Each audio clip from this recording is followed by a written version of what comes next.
Important concept है क्योंकि यहां से प्रीलिम्स में क्वेश्चन बनता है, राइट। बात हो रही है इकोलॉजिकल पिरामिड्स की, पारिस्थितिकी जो पिरामिड्स होते हैं उनकी बात हो रही है। जैसे आप देखते हो कि नंबर पिरामिड है, बायोमास पिरामिड है, एनर्जी पिरामिड है, तीन अलग अलग टाइप के हम पिरामिड देखते हैं। कुछ पिरामिड इसमें अपराइट होते हैं और कुछ पिरामिड इसमें इन्वर्टेड होते हैं। तो जैसे आप देखोगे जो एनर्जी पिरामिड है, एनर्जी पिरामिड हमेशा अपराइट है, क्योंकि लोअर लेवल से जैसे जैसे आप अपर लेवल पर जाते हो, है ना, लोअर लेवल से आप जैसे इस पिरामिड में देखेंगे तो यहां पर आपको लिखा हुआ देखने को मिल रहा है, ये है producers. Producers, primary consumer, secondary consumer, tertiary consumer and quaternary consumers.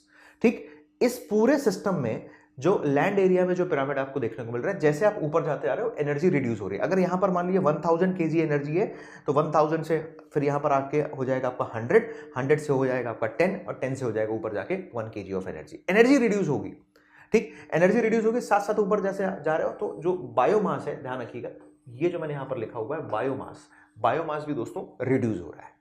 बात किसकी हो रही है? ये बात हो रही है बायोमास पिरामिड या एनर्जी पिरामिड की।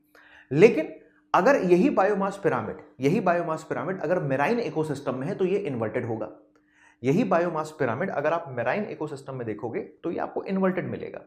मेराइन इकोसिस्टम में बायोमास पिरामिड कैसे इन्वर्टेड मिलेगा? जैसे आप इधर देखना, इसको देखो जरा, यहां पर पिरामिड ऑफ बायोमास यहां पर अपराइड भी है एंड यहां पर आप देखोगे पिरामिड ऑफ बायोमास ये इन्वर्टेड भी है। ठीक, pyramid of biomass, primary producer, primary consumer, secondary consumer, tertiary consumer, amount of energy reduce हो रही है। लेकिन अगर आप इसमें देखोगे तो secondary carnivores, secondary consumer, primary consumer, herbivores and producers. बात किसकी हो रही है? ये बात हो रही है दोस्तों बेसिकली मैराइन इकोसिस्टम की, समुद्री पारितंत्र की।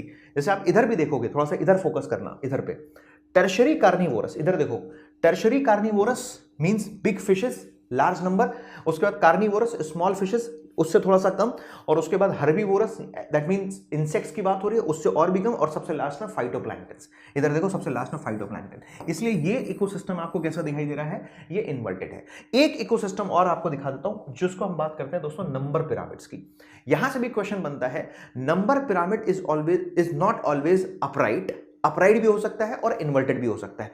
नाउ इधर पर फोकस कीजिएगा, अपराइट कब होगा? जब यहां पर ग्रासेस हैं, ग्रास हॉपर्स हैं, इंसेक्ट्स हैं, फॉग हैं, बर्ड्स हैं और हॉक है, यानी प्रोड्यूसर्स, हर्बीवोरस, कार्निवोरस और उसके बाद top carnivorous. Upright pyramid. Number pyramid downward कब मिलेगा या इन्वर्टेड कब मिलेगा? तो वो इस केस में मिलेगा जब लार्ज अमाउंट ऑफ, इधर फोकस करना जरा, यहां पर लार्ज अमाउंट, जो लार्ज साइज के जो ट्रीज होंगे उनकी संख्या ऑब्वियसली कम होगी in comparison to these secondary consumers. इधर फोकस करो, ठीक, in comparison to these primary consumer जिसमें इंसेक्ट्स दुनिया भर के आ जाते हैं, इनकी संख्या तो ज्यादा है ना बड़े बड़े जाइंट ट्रीज के कंपैरिजन में, तो यहां पर पिरामिड डाउनवर्ड देखने को मिलेगा।